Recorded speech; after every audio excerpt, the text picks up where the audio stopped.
തിരുവനന്തപുരം നഗരസഭയിലെ വിജയം ചെറുതായി കാണരുതെന്ന് പ്രധാനമന്ത്രി നരേന്ദ്രമോദി.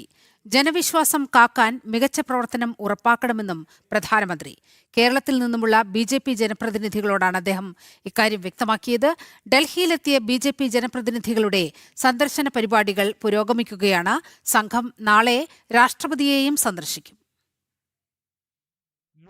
മാർഗിലെ 7ാം നമ്പർ വസതി പ്രധാനമന്ത്രി നരേന്ദ്രമോദിയെ സന്ദർശിക്കാൻ കേരളത്തിൽ നിന്നുമുള്ള ബി.ജെ.പിയുടെ ജനപ്രതിനിധി സംഘമെത്തി. പ്രധാനമന്ത്രിയുമായുള്ള കൂടിക്കാഴ്ചയിൽ 1.5 മണിക്കൂർ നേരം ചെലവിട്ട് ഓരോ പ്രവർത്തകരോടും അദ്ദേഹം സംവദിച്ചു. തിരുവനന്തപുരം നഗരസഭയുടെ വിജയം ചെറുതായി കാണരുതെന്നും മികച്ചതും ചിട്ടയായുള്ള പ്രവർത്തനങ്ങളിലൂടെ വോട്ടർമാരുടെ വിശ്വാസം കാത്തു മുന്നോട്ട് പോകണമെന്നും പ്രധാനമന്ത്രി നിർദ്ദേശിച്ചതായി തിരുവനന്തപുരം മേയർ വി രാജേഷ് വ്യക്തമാക്കി.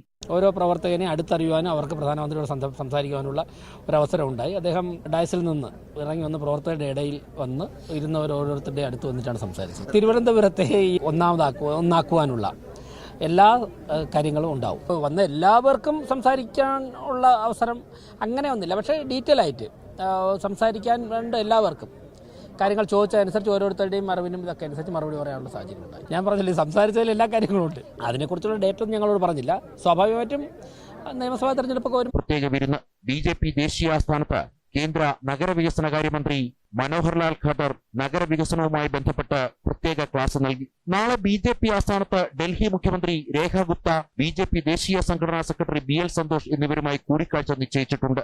ശേഷം രാഷ്ട്രപതിയെ സന്ദർശിച്ച് നാളെ വൈകിട്ട് കേരള പ്രതിനിധികൾ നാട്ടിലേക്ക് മടങ്ങും. ജനം, ഡൽഹി.